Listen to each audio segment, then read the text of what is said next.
대극장 천장 정도는 가볍게 뚫어버리는 미쳐버린 발성, 캐릭터를 온전히 자신의 것으로 만들어버리는 작품 해석과 표현 능력, 무대를 한순간에 휘어잡아 공기 자체를 바꿔버리는 압도적인 존재감과 연기력, 이 세 가지를 모두 갖춘 배우, 우리는 그들을 대배우라고 부르곤 합니다. 티켓 오픈과 동시에 전성 매진, 이름 석자만으로 작품의 무게를 바꾸는 배우들도 과연 처음부터 대배우였을까요? 무대를 집어삼키는 대배우들의 아주 치열하고 간절했던 데뷔의 순간, 바로 시작합니다. 가창의 정석, 1인 오케스트라, 인간 앰프, 현 뮤지컬 시장에서 가장 영향력 있는 배우를 꼽으라면 빠지지 않는 이름, 뮤지컬 배우 홍광호입니다.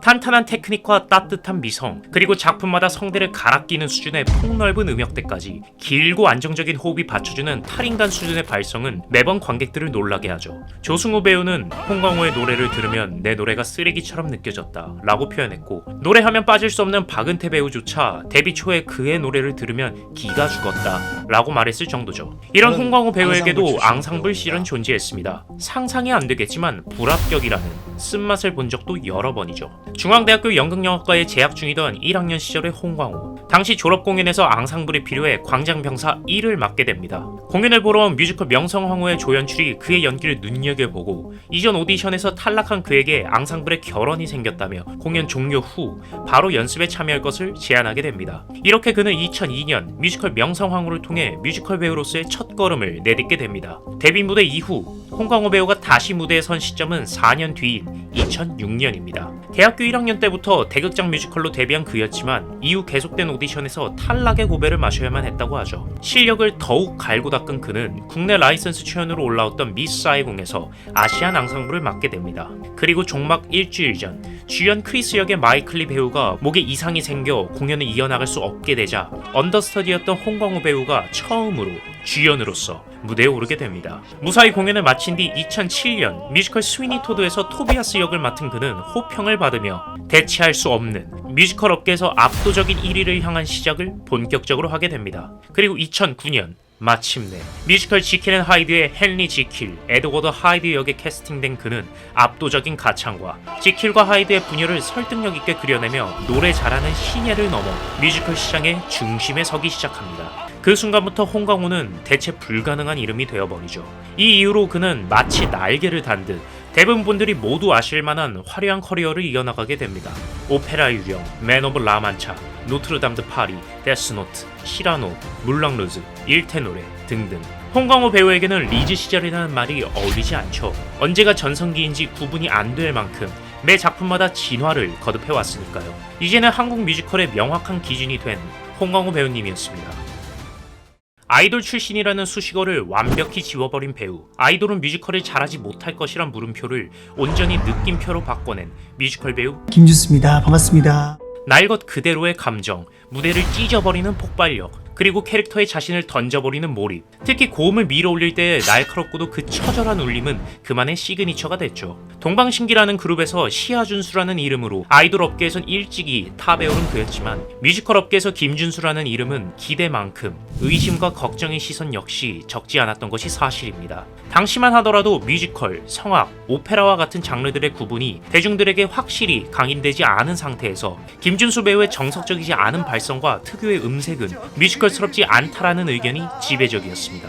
뿐만 아니라 방송 활동과 공연 예술은 분명한 차이가 있는 분야였기 때문에 그의 연기력과 뮤지컬을 소화할 수 있는 능력이 갖춰져 있는가에 대한 다소 공격적인 발언들도 찾아볼 수 있었죠. 이러한 부정적인 의견들을 지울 수 있는 방법은 오직 증명하는 것이었습니다. 뮤지컬 모차르트 초연 공연에 모차르트 역으로 캐스팅된 김준수 배우는 자신만의 캐릭터 해석과 그 누구도 따라할 수 없는 독보적인 음색, 그리고 무엇보다 중요한 작품에 대한 진심으로 뮤지컬 배우로서의 자신의 가치를 증명해냅니다. 당시 공연 리허설 중 김준수 배우의 모차르트를 본 동료 배우들이 전부 눈물바다가 되었다는 전설적인 일화도 있죠. 그때의 초심을 아직도 잃지 않은 듯 실제로 김준수 배우는 연습이나 리허설 때도 목을 아끼지 않고 항상 최선을 다하는 것으로 매우 유명합니다. 당시 3,000석 규모의 세종문화회관에서 진행된 모차르트 초연 공연을 전 회차 전성 매진시키는 유례없는 기록을 남긴 그는 뮤지컬 엘리자벳, 엑스칼리버, 데스노트 등 많은 작품에서 명불허전의 캐릭터 해석을 보여주며 막강한 티켓 파워가 아이돌 시절의 후광만으로 이룬 결과는 절대 아님을 보여줍니다. 김준수 배우를 논할 때 뮤지컬 드라큘라를 빼놓을 수 없겠죠. 치명적이고도 관능적인 캐릭터를 자신만의 색으로 재해석하며 이전엔 존재하지 않았던 새로운 결의 배우임을 보여줍니다. 특히 그의 드라큘라는 검은 머리가 아닌 붉은 머리로 연기하여 화제가 되었습니다. 이는 곧 김준수 배우의 인생 캐릭터이자 트레이드 마크가 되었으며 무대 연출과 잘 어우러져 환상적인 시각적 효과를 불러일으켰죠. 뿐만 아니라 드라큘라가 미나에게 자신의 과거에 대해 설명하는 장면에서 드라큘라에 대한 서사를 표현할 수 있는 넘버 쉬를 제안하면서 그가 캐릭터와 작품에 얼마나 몰입하고 진심으로 임하고 있는지 알 수 있습니다. 의심 속에서 시작해 환호 속에 서기까지 자신을 둘러싼 부정적인 수식어와 편견들을 무대 위에서 깨부순 김준수 배우님이었습니다. 뮤지컬계에서 명창 라인을 말할 때 절대 빠질 수 없는 이름, 뮤지컬 배우 박은태입니다. 아름다운 음색, 3옥타브까지 안정적으로 도달할 수 있는 발성, 그리고 매 작품마다 끊임없는 노력을 쏟아내는 성실함까지 앞선 두 배우가 연극영화과 출신, 그리고 아이돌 생활을 하면서 엔터테인먼트 업계에 있었던 반면 박은태 배우의 전공은 뮤지컬과는 거의 상관없다고 봐도 과언이 아닌 경영학과 출신입니다. 정식적인 레슨이나 프로 공연 경험이 없었던 그였지만 그가 처음부터 가지고 있던 가장 큰 무기는 바로 맑고 투명한 음색이었습니다. 대학 재학 시절인 2001년 강변가요제에서 노래를 부르는 박은태 배우의 모습은 지금의 실력과 비교해서 많이 테크닉적으로 부족하고 불안한 모습을 보이지만 지금의 박은태를 있게 만든 특유의 음색이